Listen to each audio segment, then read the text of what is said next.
Bismillahirrahmanirrahim. Assalamualaikum warahmatullahi taala wabarakatuh. Alhamdulillah hari ni petang Ahad 11 dari bulan Mei, bersama dengan Nakir Teknologi rancangan Nakir Teknologi. Hari ni kita berlatar belakangkan sawah padi. Kita buat outdoor sikit. Sebabnya hari ni kita punya tetamu adalah seperti mana yang saya sebut dalam episod pengenalan, seorang anak muda yang practicing lawyer, tapi dalam masa yang sama dia juga mengerjakan padi. Ni padi beliau lah ni. Ni padi yang beliau kerjakan. Bersama dengan kita pada hari ini Muhammad Saifullah. Muhammad Saifullah bin Cik Mat. Kalau kira tak sampai umur 40 lagi, saya rasa dalam 37, 38 gitulah. Tak apa, hal tu kita akan berkenalan dengan beliau sebentar lagi. Dan hari ini seperti mana yang kita war-warkan bahawa hari ini tajuk dia adalah padi dan kehidupan.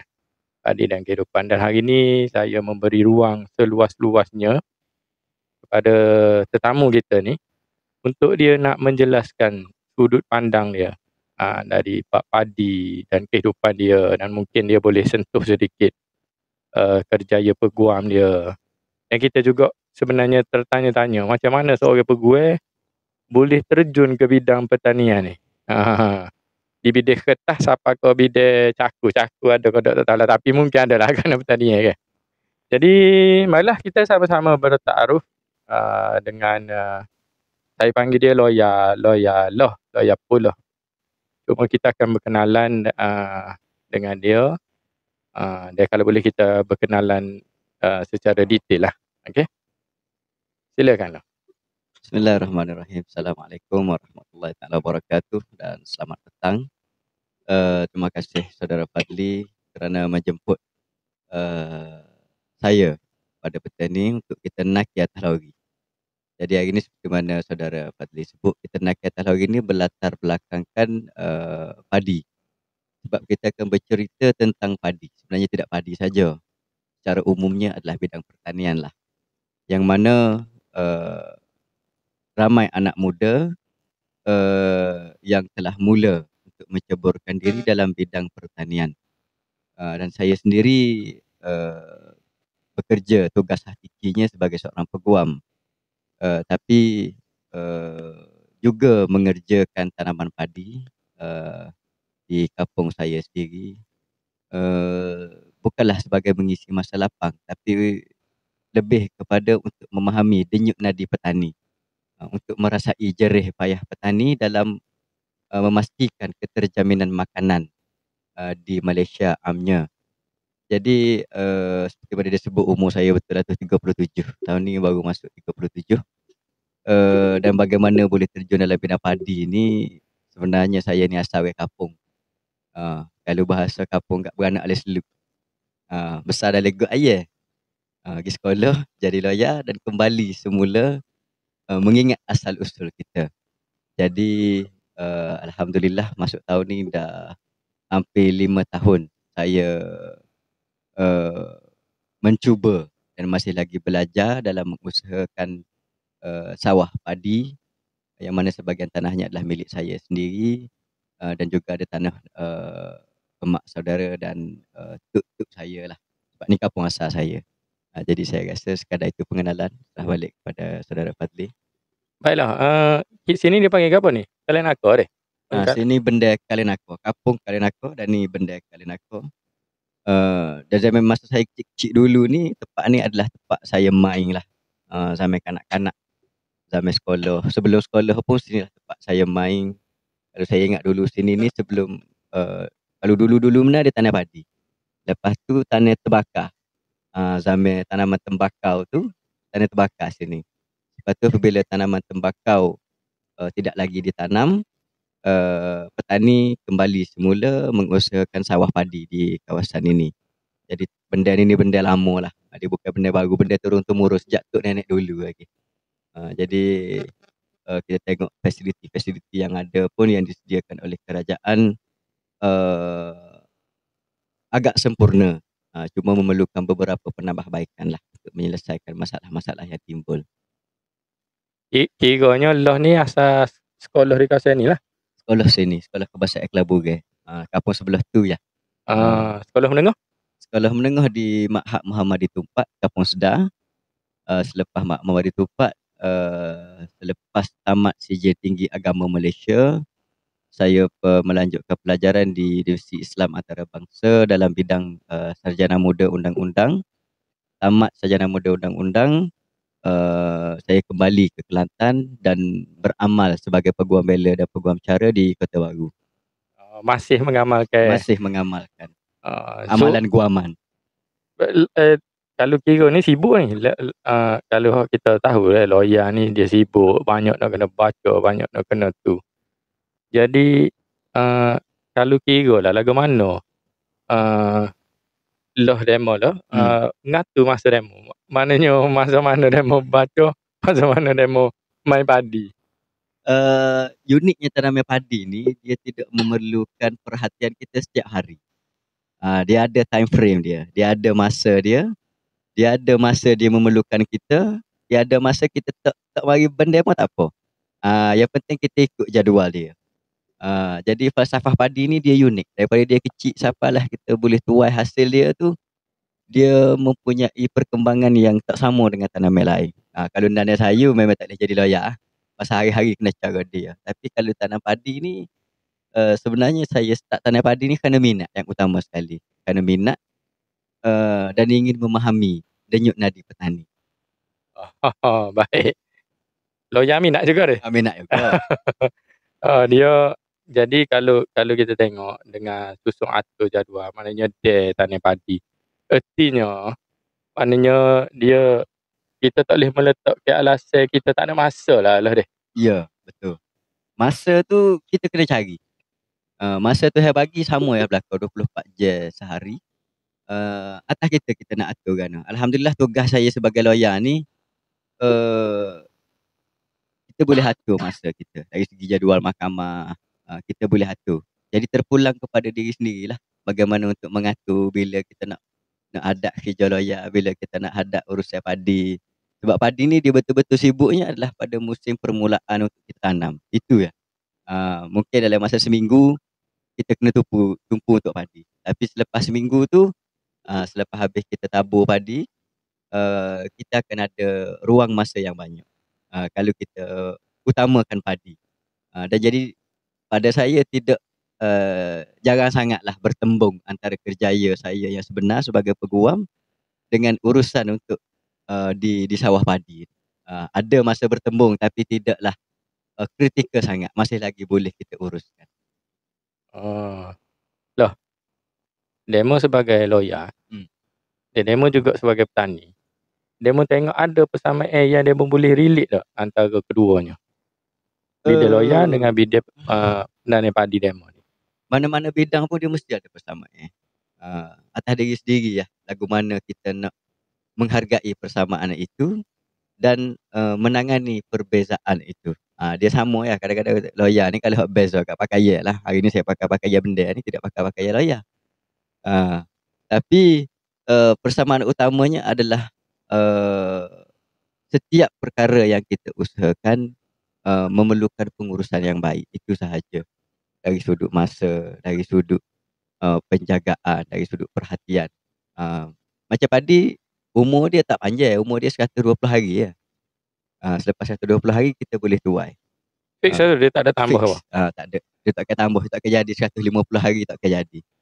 Tapi kalau kita tidak ikut aturan tu, kita tuai, orang pun tuai, tapi kita tidak ikut aturan yang betul, tidak ikut disiplin yang betul, menyebabkan hasil orang lain banyak, hasil kita sikit. Sama buah padi. Beza situ je lah. Dia akan beza banyak. Maknanya bukan kata kalau kita tak jaga, jadi sekata dia tak ada lah. Dia kalau kita tak jaga, dia akan mungkin kalau kita baja kurang, pembajaan kita tak ikut masa, tempoh kita meracun rumpai pun tak ikut masa, dia akan prolong lah sikit masa untuk menuai tu, tapi tidaklah sampai berminggu-minggu. Habis tak ada seminggu, paling lama pun seminggu. Orang yang ikut jadual tu minggu ni boleh tuai dah. Kita tak ikut jadual ni, Kalau tak ikut kaedah yang betul, mungkin pergi sampai 127 hari, 130 hari, itu maksimum. Dan perbezaan dia dari segi hasil lah, daripada padi tu berenah ke tidak berenah. Dia berbeza. Kita tengok padi sama banyak, tapi berat dia tidak sama. Bergantung kepada kaedah kita menjaga padi kita. Maksud dia berat tak sama tu, berat dari butir padi ke ataupun isi Ya, padi tu lah? isi padi tu sendiri. Kadang-kadang sama penuh lori. Lori yang sama, sama-sama kuantiti yang sama, kita tengok atas lori tu sama banyak, tapi bila timbang, kalau kita sikit, orang banyak. Dia ada perbezaan dari sudut kualiti butir padi tu sendiri.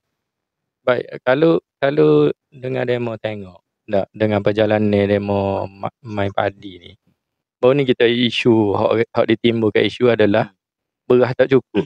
Tak, maknanya bila isu tu timbul, demo sebagai seorang penanam padi, demo melihat isu tu lagu mana sebenarnya?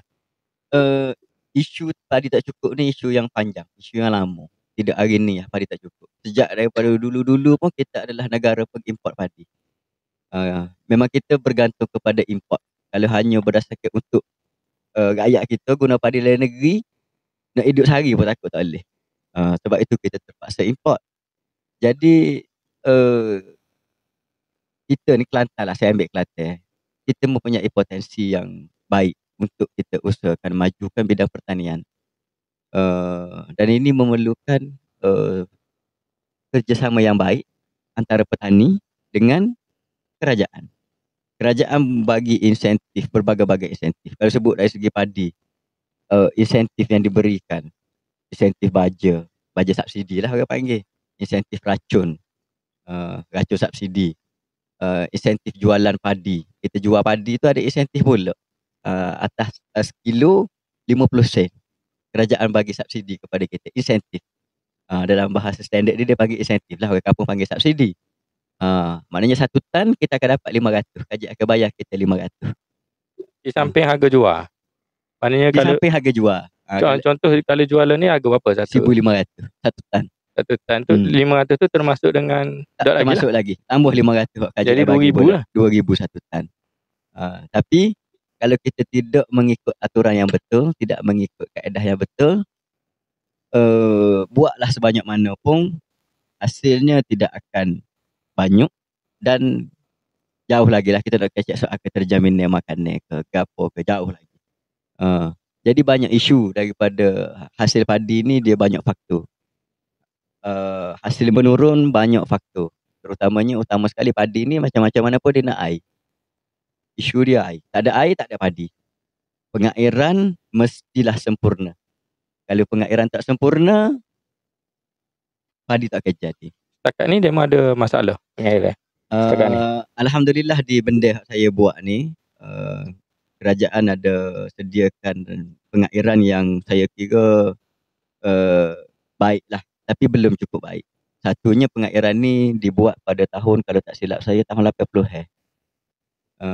Dan proses sebelah ni lokal, nampak lokal atas tu, lokal panjang tu, untuk pengairan tu. Bukan tali air ni tak? Ni tali air. Tu lokal atas tu. Oh tu. Lokal simen tu. Lokal simen tu untuk pengairan padi. Maknanya enjin pam besar akan sedut daripada sungai utama masuk ke dalam lokal tu dan dialirkan kepada padi-padi. Cuma banyak isunya, isu lokal tu gosok, tidak ada maintenance, tekanan air tidak cukup, jadi akan menjejaskan padi. Biasanya musim kemarau, akan berlaku musim kemarau, air tak cukup. Jadi bila tak cukup air, kualiti padi pun akan menurun secara drastik. So kalau isu tu selesai, padi akan molek lah? Tidak semestinya. Tak lagi lah. Bergantung kepada petani pula. Dari sudut bila dia melakukan kawalan rumpai, bila dia buat kawalan makhluk perosak, dia banyak padi, banyak step. Step pertamanya kita nak tabur dulu. Sebelum tabur tu kita membajak.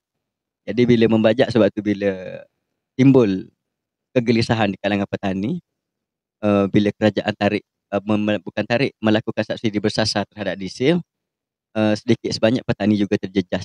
Yang utamanya harga membajak tanah, harga gala tu naik. harga gala tu naik. Jadi bila naik, petani terpaksa menanggung lebih lah. Tapi kerajaan mengambil tindakan dengan menambahkan insentif gala. Di samping insentif harga padi, insentif bajuk, insentif racun, ada insentif gala pula.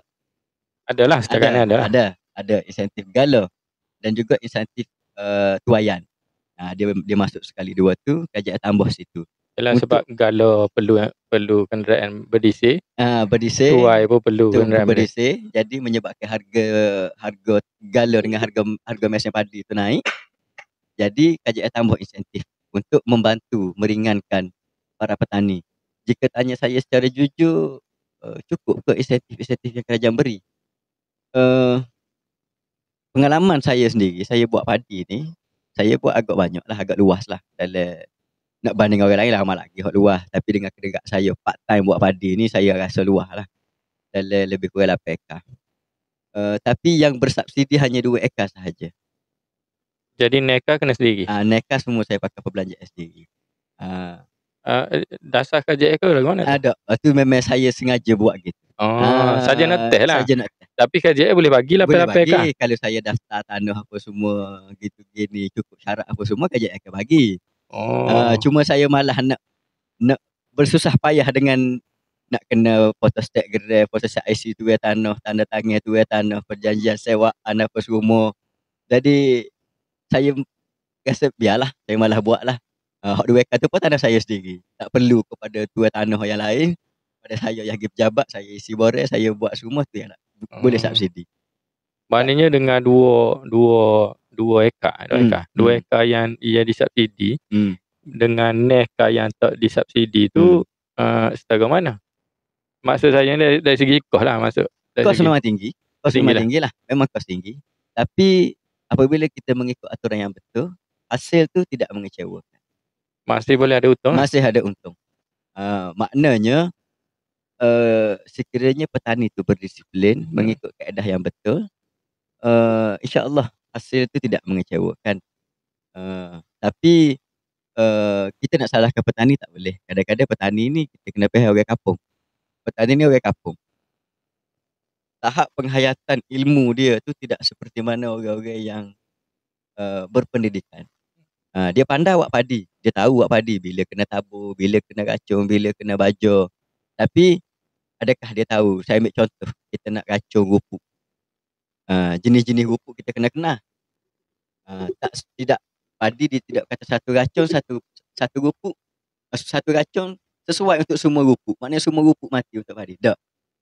Ada racun ni dia tidak mematikan jenis-jenis rumput yang tertentu, hanya mematikan rumput tertentu.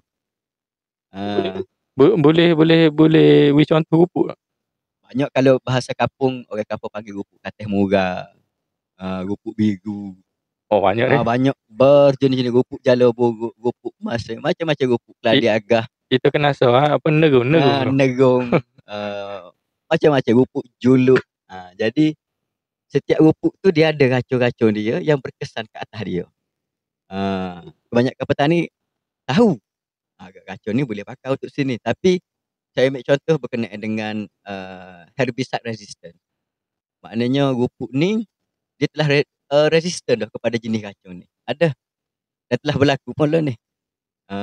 Jadi petani ni contoh dia pakai racun yang sama setiap musim. Menyebabkan rupuk tu jadi resistant. Kita bubuh lah banyak mana pun rupuk tak mati. Rupuk pun kena. Rupuk kena dah racun. Rupuk pergi sekolah juga kali. Rupuk boleh adapt dah. Dia boleh terima dah racun ni, bahan kimia tersebut, walaupun kena dia tak mati. Walaupun kita tambah dos. Bijak juga rupuk ni dah. Memang bijak. Itu adalah ciptaan Tuhan. Dan Tuhan cipta itu tidak saja-saja. Tuhan cipta untuk kita berfikir. Untuk kita berfikir dan kita belajar. Awalam yasiru fil ardi fayanzuru. Berjalanlah kamu atas muka bumi dan tengok. Dan ini salah satu kita berjalan lah ni. Kita berjalan dalam bidang padi, kita tengok betapa uniknya ciptaan Allah.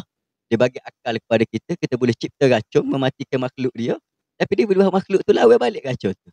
Jadi dia bagi akal pula kita untuk kita fikir lagu mana cara yang kita akan ambil. Itulah uniknya kita manusia. Itulah proses belajar. Proses belajar. Sama juga macam proses padi lah. Start daripada bawah, naik atas, lepas tu ni dia masuk isi. Dan bila kau masuk isi kau tunduk lah. Itu belum lagi. Berendah diri lah. Itu belum lagi kita kecek berkenaan dengan pesticide. racun-racun makhluk-makhluk perosak. Serangga perosak, ulat ratuh, ulat gulung daun, ulat batai, gamur putih, bermacam-macam. Masuk pula bak kulat kena karuh takar, karuh daun. Tu semua akan menjejaskan kualiti padi belaka tu. Banyak juga ni. Banyak, dia tidak pandai dalam masa setahun. Kita dengar pun rasa senok otak tu. Jadi tu belum lagi kita kecek pasal dus racun. Untuk kadar kita nak guna racun tu seberapa banyak. 1 hektar. Sebab tu kita tengok perhati botol racun, belakang botol racun dia akan ada kadar. Dan bawah tu dia tulis penggunaan racun tidak menggunakan label adalah satu kesalahan. Jadi tu label lah belakang tu. Dia ada dah ahli kimia yang mencipta racun tu, yang telah menguji, dia letaklah kadar. Untuk 1 hektar berapa liter kena pakai racun dia, berapa ratus ml kena pakai. Jadi kita kena tahu pula kapasiti kita punya semburan kita nak buat tu berapa liter sehektar, 250 liter ke. Dan alhamdulillah dengan akal yang diberikan oleh Allah kepada manusia mencipta, kalau terkini drone lah, pakai drone. Kalau dulu drone ni satu teknologi yang asing kepada petani-petani kampung. Aku pun kami nak tanya juga. Dengan lapek ada yang membuat ni, menggunakan konsep konvensional ke ada Kita capur. Kita terpaksa capur. Sebabnya untuk kita menggunakan teknik yang betul-betul moden, fasiliti tidak mencukupi. Sebab fasiliti padi ni kita nak buat sore tak boleh. Padi ni macam-macam mana pun dia ajar kita erti bermasyarakat. Sebab tu padi semakin berisi semakin menunduk. Kita dengar pepatah ikutlah resmi padi. Kau berisi kau tunduk. Zaman itu kan kita tengok ada orang pergi kau gelung ramai-ramai dah. Zaman ni pun tidak cedera ramai-ramai pun masih lagi memerlukan kesepakatan, muafakat dan kerjasama. Bila masa nak masuk air ramai-ramai, masuk air dia tak boleh kita nak nabur, kita seorang yang nabur. Tak boleh. Kita kena jemuk kira dengan ahli-ahli benda kita nak jatuh benih bila kita nak start jatuh benih. Supaya bila kita sampai air racun, kita racun semua pakai racun belaka. Dan bila lepas racun kita nak masuk air, semua nak ke air belaka. Jadi tidak berlaku soal kau tak siap air lagi. Kita nak air dah gus sebelah tak siap air lagi. Sedangkan air nak masuk ke kita kena lalu pada sawah dia. Menyebabkan kita hok duduk sebelah ni terbantuk. Sebab tu padi ni memang memerlukan muafakat. Padi ni sebenarnya mengajar kita bermasyarakat. Kalau kita balah dengan sama-sama ahli benda, dan banyak berlaku di kalangan masyarakat kita hari ni tak pagi mari sama-sama orang benda. Maknanya itu satu budaya yang perlu kita fikirkan balik. Lagu mana kita nak selesaikan masalah ni. Menyebabkan berlaku masalah bokor batas, tutup batas, macam-macam, berebut air. Dan masalah ni kalau di kalangan penanam padi ni, semua benda alami. Kita masuk air penuh kabar-kabar, orang sebelah ambil. Perai, gagal, gugur. Jadi, perkara-perkara tersebut boleh berlaku sebab tidak ada kesepakatan. Setakat ni memang ada. Alhamdulillah, saya start buat padi. Pakat belakang. Saya memang daripada dulu mengamalkan hubungan yang baik dengan orang kampung. Saya memang, walaupun saya balah hari-hari dalam mahkamah, asal masuk mahkamah tak ada kerja lain, balah. Memang kerja saya dah. Masuk mahkamah ni untuk kita lawan. Tapi, kerjaya saya mengajar saya, walaupun kita berlawan secara profesional. Jadi saya bawa prinsip tersebut ke sawah padi. Maknanya, ada benda-benda kita kena bertegas. Tapi, dalam bertegas tersebut, kita kena cari cara seni untuk kita berkomunikasi, berhubungan dengan orang kampung ni agar tidak bal. Jadi alhamdulillah setakat hari ni tak ada lagi lah saya mengalami masalah tersebut. Walaupun ada ramai orang lain yang mengalami, saya sendiri saya sentiasa mengalah. Saya sentiasa mengalah supaya, sebab kalau saya tidak mengalah, jangka panjang dia kita akan lagi rugi. Dan kena ada give and take. Lewat padi ni, tanah padi ni memang kena ada give and take. Kalau kita kira kita nak sore, tak sebab padi perhatian. Melainkan satu ladai tu kita sore. Kalau kita buat di benda yang di kampung ni, tak ada. Memang kena bersahabat, kena berhubungan baik, kena tak boleh bal. Kesimpulannya tak boleh bal. Walaupun berbeza ideologi politik ke, masuk benda kena tak tepi belakang. Maknanya kalau dalam istilah lori ni, demo tak ada istilah langgar lubang lah. Tak ada terjun lubang, tak ada. Linear dulu. Alhamdulillah, masalah-masalah yang timbul tu biasalah. Kadang-kadang air tak cukup. Jadi kita kena sama-sama fikir lagu mana, kena jemuk kira sama. Dia tak boleh saya buat sore, kalau buat padi buat sore memang tidur. Melainkan kita buat di ladang. Ladang tu kita sore lah. Beres, tak apalah. Ladang Seluah-luah sore. ni kita sore dah. Seluar-luar ni kita sore lah. Boleh lah. Nak tersesai dengan orang Kalau pun. seluah-luah ni kita sore boleh game kau kelik hari. Ah, Luah ni. Tapi itulah uniknya padi ni mengajarkan kita untuk down to earth lah orang putih kata. Jadi betul lah pepatah orang tua royak tu. Super padi lah. Mana makin Ikutlah makin resmi dulu. padi, makin berisi makin menunduk. Sebab kalau hak caca takar tu tak ada hasil sikit abuk. Meseng pun buatkan nak ke duit lah. Buatkan nak ke risih lah. Memang tak ada isi. Ni viewer tak boleh tengok. Kalau viewer boleh tengok ni semua menunduk ni. Sebab padi hampir masuk. Ni dalam 2 minggu lagi kita akan start tuai lah. Kalau mari 2 minggu lagi tak 2 minggu ayat lah. lagi tak ada lah ni. Ada eja kuning gini ni tak ada dah. Nampak jerami lah. Jadi Okey lah. Gapo sebenarnya pandangan demo berkenaan dengan macam demo sebut tadi, hidup bermasyarakat, duduk dalam, kita kata duduk dalam team, duduk dalam jemaah, duduk dalam gapo deh. Gapo pandangan demo tentang kesepakatan yang ada di antara petani-petani ni, dan gapo yang demo rasa boleh diperbaiki. Sebab demo ayat di ladang-ladang lain berlaku masalah. Tak kita ayat tadi lah, terjun lubang tadi lah, ada berbuat air kau tak sepakat kau gapo tu. Ya demo rasa boleh diperbaiki dengan selepas demo buat padi 2-3 tahun ni. Dia ada persatuan tak? Dia panggil apa? Dia pertubuhan peladang. Ada pertubuhan lah. Pertubuhan peladang kawasan PTK. PTK. Jadi kami tak tahu sebab kita tak pernah nanam padi, kita tak tahu PTK tu gapo deh. Jadi demo rasa demo boleh mungkin menyumbang idea ke, menyumbang pandangan ke, ataupun memberi teguran ke, supaya di Tupak ni, terutama di Tupak ni, kita boleh duduk linear. Tak, maknanya tak ada lagi, tidak berlaku di ladang ni je hak sepakat, mana berlaku di tempat-tempat lain. Dia memang ada pandangan. Pandangan ni ada. Saya pun fikir lama dah benda ni bila kita sendiri buat padi. Bila kita alami baru kita tahu banyak benda yang perlu diperbaiki.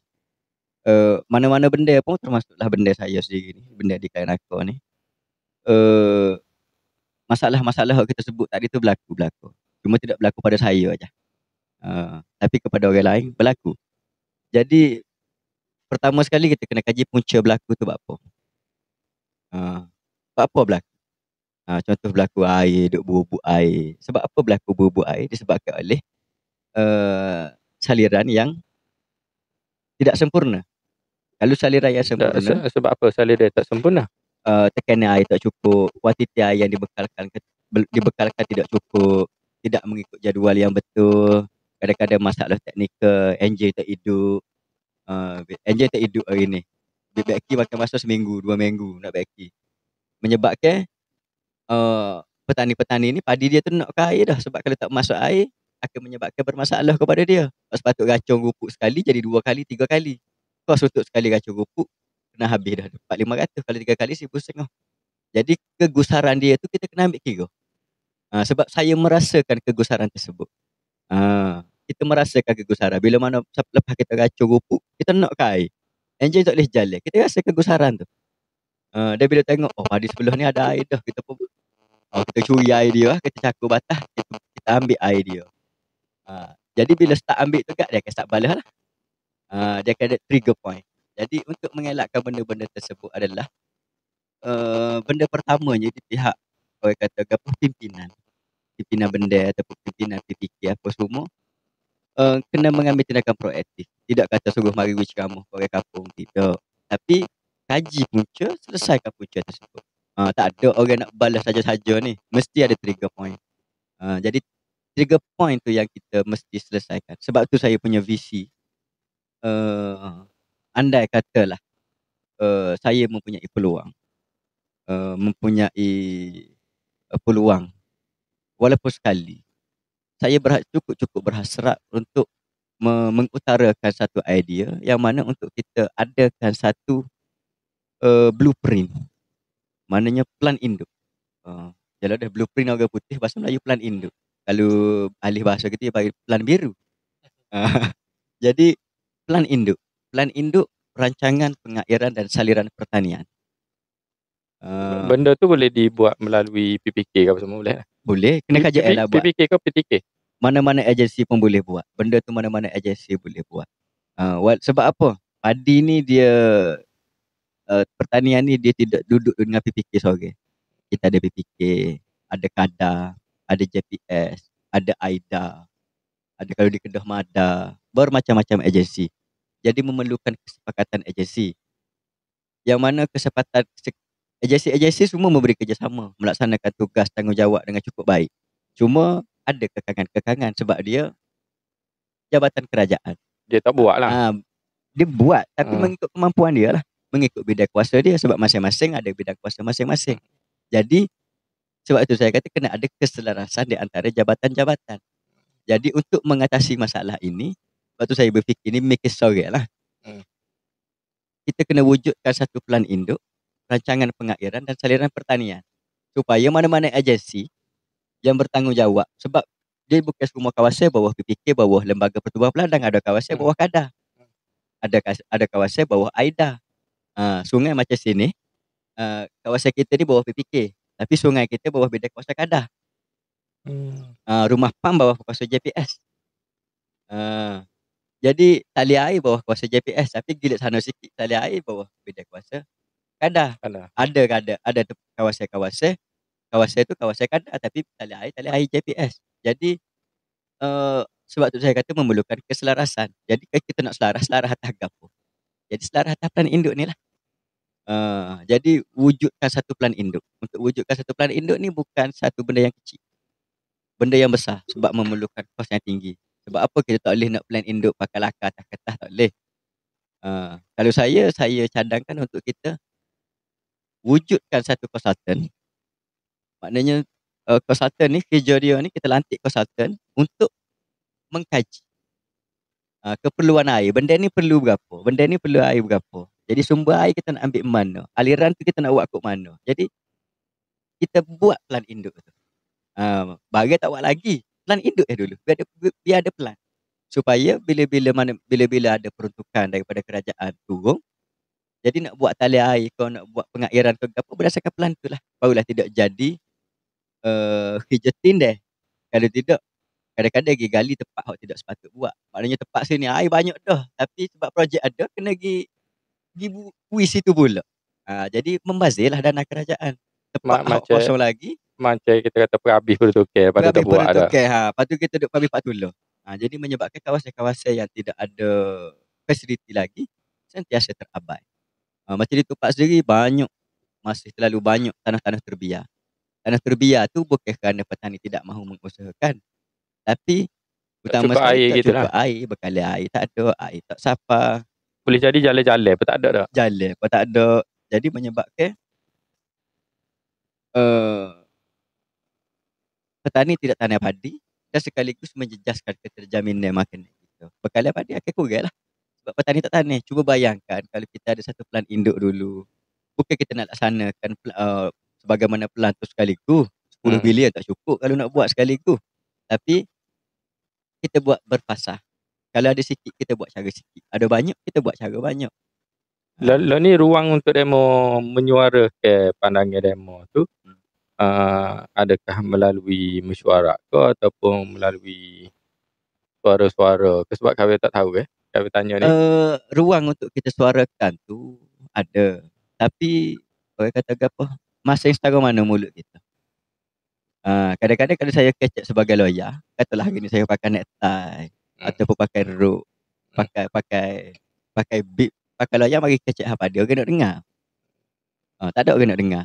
Tapi kalau saya kecek sebagai seorang petani, mungkin orang dengar. Tapi seberapa jauh orang dengar? Kalau siapa ni? Ni ahli PPK, setakat ahli. Biasalah.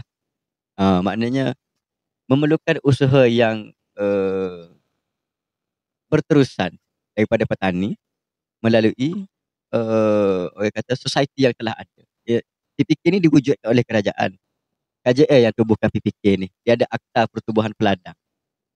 Jadi di bawah Akta Pertubuhan Peladang itulah PPK ni tubuhkan. Dia ada PPK, ada Pertubuhan Peladang Negeri, ada Nafas. Di peringkat persekutuan, di peringkat kebangsaan nafas. Di peringkat jajahan Peringkat kawasan ni dia kawasan panggil Pertubuhan Peladan Kawasan. Selepas PPK lah. PPK dia PPN, Pertubuhan Peladan Negeri. Selepas Pertubuhan Peladan Negeri dia ada nafas.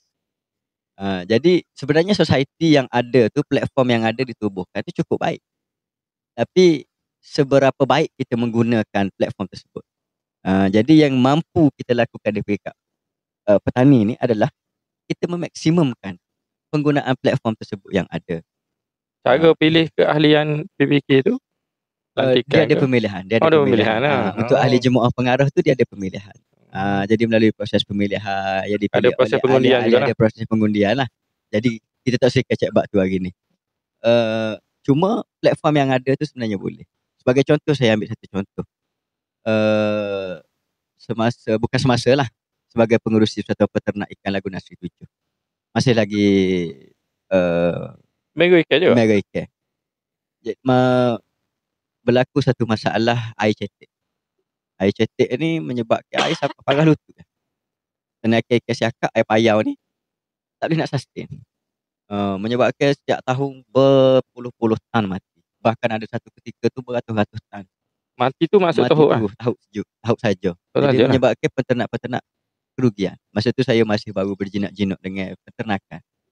Jadi pada satu masa saya dilantik jadi pengurusi. Jadi saya menggunakan platform atas persatuan tersebut untuk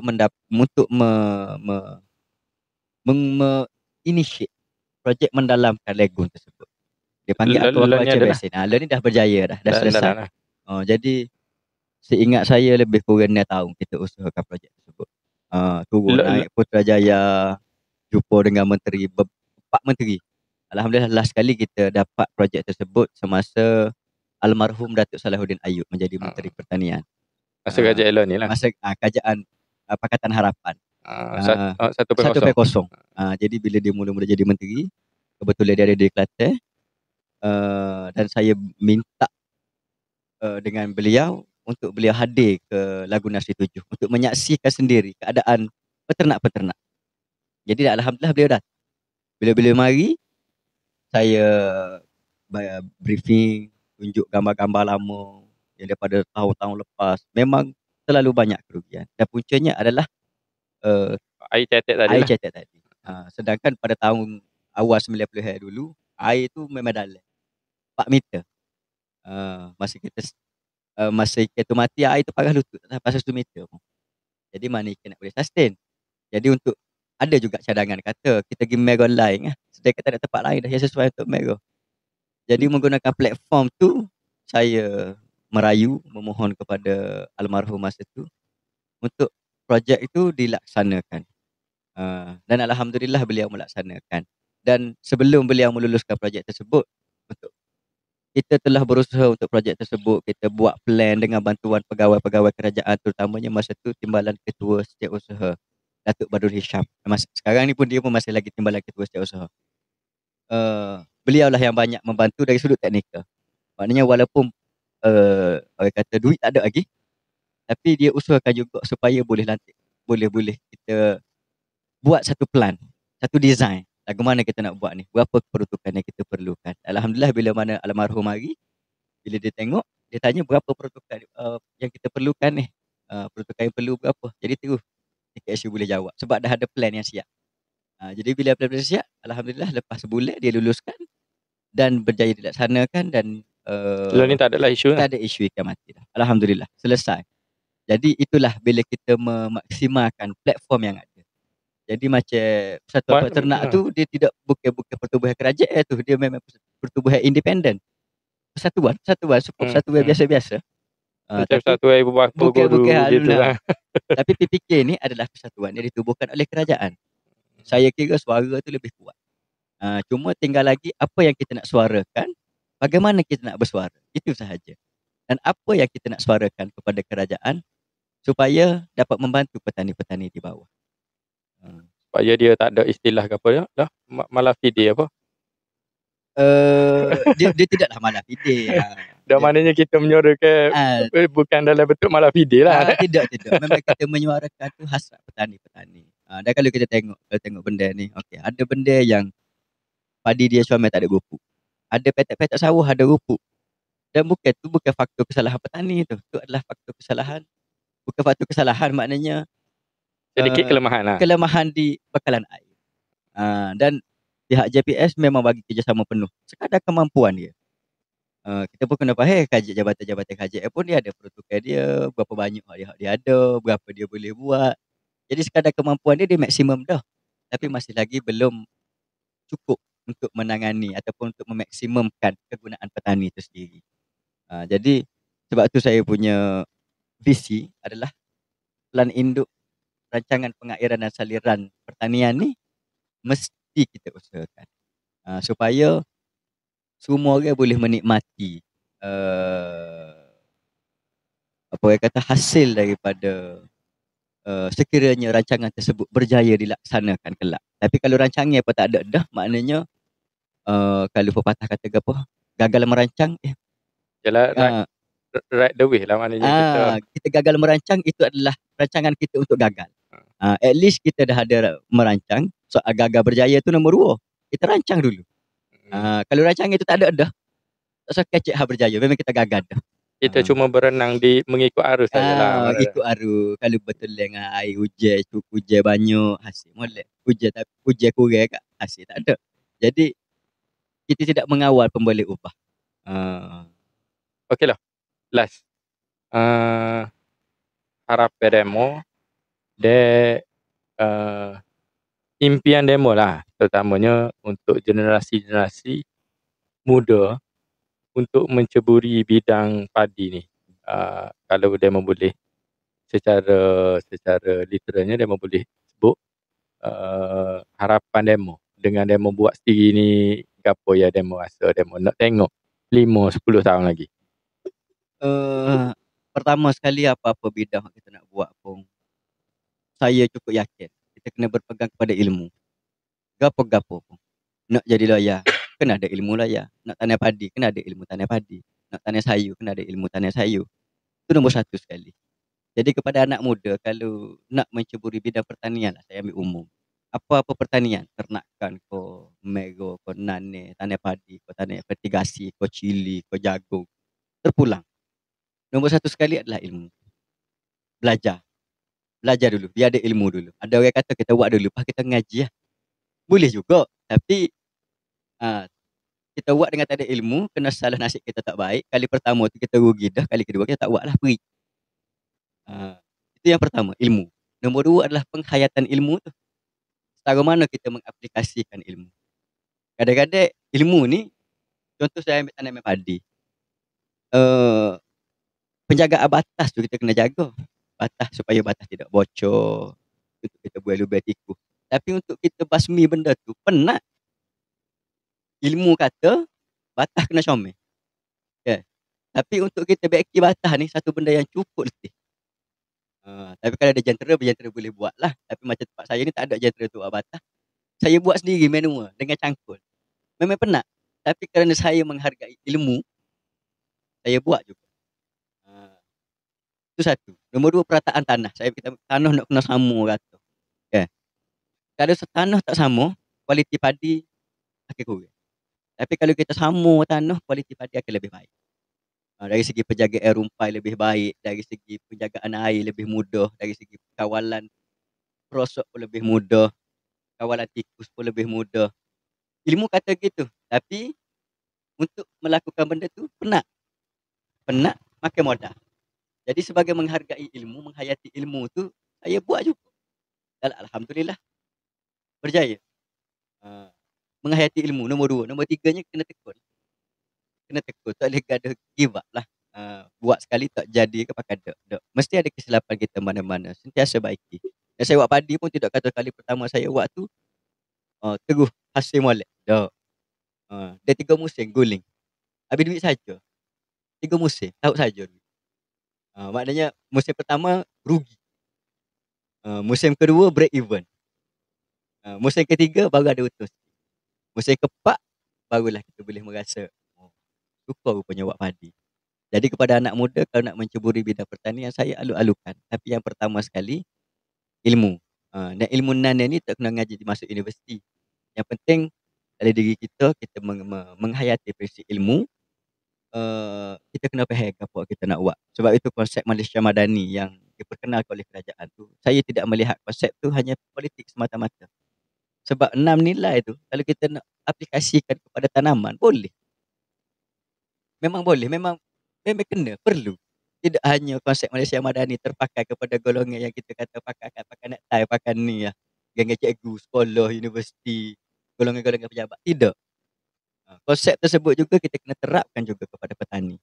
Supaya konsep tersebut bukan hanya politik semata-mata. Anda kata mengundi sekali lagi tukar KJL pun, kalau pun tak ada dah, tidak dimasyhurkan dah konsep Malaysia Madani ni, hayatilah prinsip Madani tersebut. Sebab apa konsep Madani ni bukan hanya hari ni ya ada. John Locke tulis lama dah, ahli falsafah Mak Saleh tulis lama, Kristian Orthodox tulis lama dah. Menunjukkan Pasal Madani ni. pasal Madani. Makalah tentang kerajaan, konsep Madani. Tapi itu dari sudut pandang falsafah lah, bukan dari sudut pandang Islam lah. Tapi yang diperkenalkan oleh kerajaan itu dari sudut pandang Islam memang cukup baik untuk kita hayati. Tidak hanya kepada golongan yang berpendidikan tinggi sahaja, tapi kena terapkan juga kepada petani. Sebab apa? Dalam tu ada konsep ilmu, penghayatan ilmu itu sendiri, daya cipta, hormat. Bila hormat macam saya sebut tadi lah, buat padi, buat sorang boleh, tak boleh. Untuk kita orang hormat kita kena hormat orang. Respect is to be earned, not demand. Kalau kita minta hormat orang tapi kita tak pernah hormat kat orang, bila orang nak hormat kita? Betul, setuju. Lepas tu ihsan. Saya ambil contoh ya ni, saya nak uras sesuatu panjang lah.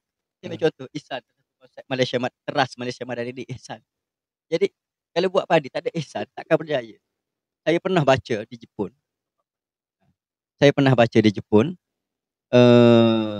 Seorang petani ni, benih dia tu berkualiti. Benih dia memang comel, benih padi dia. Jepun lagi banyak variety padi dia. Saya pernah pergi. Saya pernah tengok padi beras sushi tu. Jadi padi dia tu memang berkualiti, variety hok dia cipta tu. Dan dia tidak kedekut. Dia bagi kepada orang-orang kampung. Supaya orang kampung sekitar dia, sekitar sawah dia tu tanam variety yang baik. Mutung makan mutung boleh sama-sama rasa lah. Kita fikirnya adalah lepas tu rugi lah. Membuat dah lah membagi free. Supaya petani sebelah-sebelah tanah bukan jual free pula tu. Selaginya dah memboleh hasil molek dah, apa nak bagi kat orangnya. Kita orang Melayu kalau kita pakai sorang dia senyap tak royak kat orang. Kalau padi kita comel, gapo rahsia kita ni susuk mahmi. Jepun tidak. Saya pernah baca. Dia bagi variety dia tu kepada orang. Dan bila ditanya, kenapa mu bagi kat orang? Hasil kerjamu yang cukup baik ni, kenapa tidak mu jual? Dia jawab mudah, memang betul apa yang dia royak tu. Maknanya padi ni, kalau kata saya seorang yang buat sini, padi saya tak akan boleh makan. Proses penembungaan tu tidak akan orang panggil, tidak akan maksimum. Lepas tu pula musuh akan serang padi kita. Sebab tu variety tu dia bagi supaya bila mana padi tu bunga, dan proses penembungaan itu berlaku menjadi cross breeding antara bakal-bakal hok comel. Maksimum lah. Menyebabkan hasil dia semakin meningkat. Dan kita boleh lihat situ adalah salah satu contoh ihsan. Dan dalam Islam pun sebut tak, mana kalau kita bersedekah diberi ganjaran bertambah-tambah. Dari satu tangkai menjadi 7 tangkai lah apa. Kan. Kalau sebut lain macam prinsip lain lagi ambil sejahtera, semua berkaitan. Memang boleh diaplikasikan kepada kita. Sebab tu kalaulah prinsip 6 teras tersebut boleh diterapkan kepada semua lapisan masyarakat, insya-Allah kita boleh membentuk satu masyarakat yang lebih baik. Ni tidak kata kita nak mengapai Malaysia Madani, tidak li. Tapi nilai-nilai yang baik kenapa tidak kita ambil? Kenapa tidak kita usahakan? Jangan kita kira aku bukan orang, bukan politik sepati dengan dia, buat apa aku nak turutnya. Tidak. Apa yang baik kita kena ambil, kenapa kita nak nafikan? Kita terima dan kita hayati. Dan bila saya tanam padi ni, memang ya terbukti betul benda tu. Memang 6 teras tersebut tu memang perlu diguna pakai oleh petani. Boleh diaplikasikan lah. Kena diaplikasikan. Wajib diaplikasikan. Wajib. Okay, saya rasa kita uh, berehat lah. Kita kata dah berehat di sini. Panjang lagi ni sebenarnya Sebab dengan kita start lewat dah ni. Ni pun ni 50 ni nak mengarik dah ni. dengar dia. Nak berambak dengan Tok Bella okey dia tak? Berambak dengan Tok Bella nak ke masjid. Jadi insya-Allah ada masa lain kali kita bersembang untuk isu yang lain. Sebenarnya banyak lagi isu-isu lain Betul. yang boleh kita utarakan, yang Kami boleh kita bincangkan. kami pun baru yalah, kita baru lebih kurang tahu dua benda ya, demo fashion kan. Ada lagi yang demo fashion Ike kali. Loh ni juga dia mega kibah. Dia di antara apa pengembala ke kita? Penternak kibas. Dan mungkin kita akan bawa lori ni pergi buat live tepi kandang kibah dia ke, tepi Laguna ke. Ya, sebab itu konsep lori kita boleh bawa pergi mana-mana.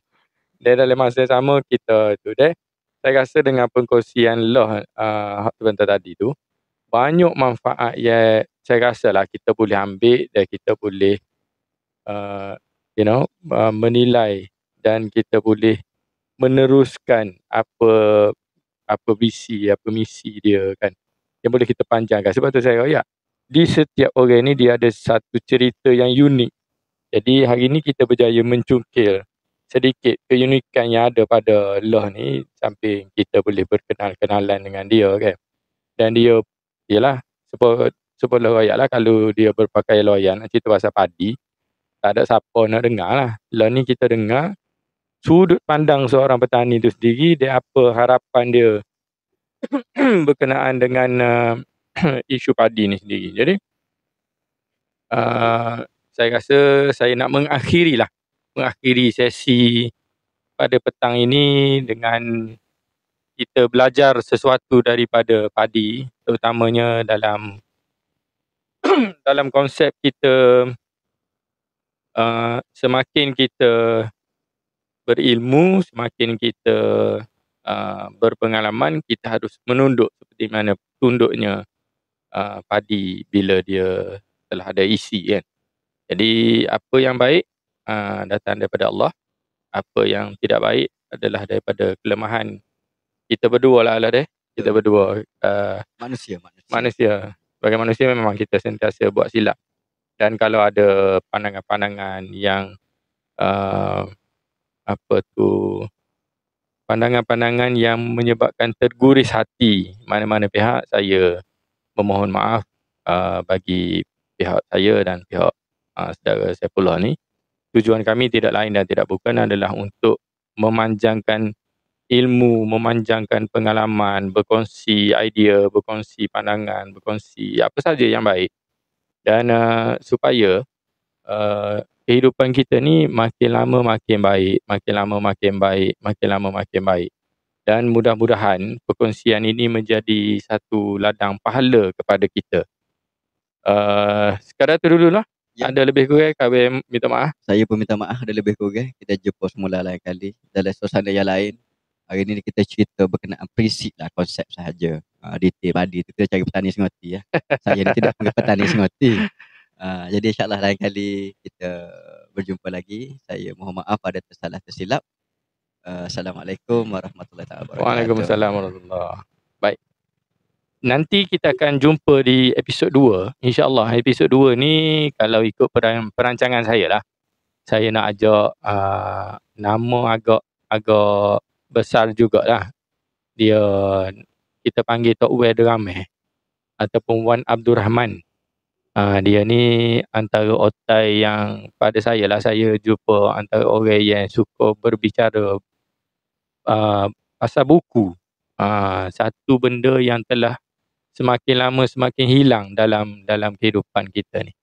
Jadi kita akan berkongsi pandangan berkenaan dengan buku dan kehidupan dia. Okey. Saya sudahi dengan wabillahi taufiq wal hidayah. Assalamualaikum warahmatullahi taala wabarakatuh.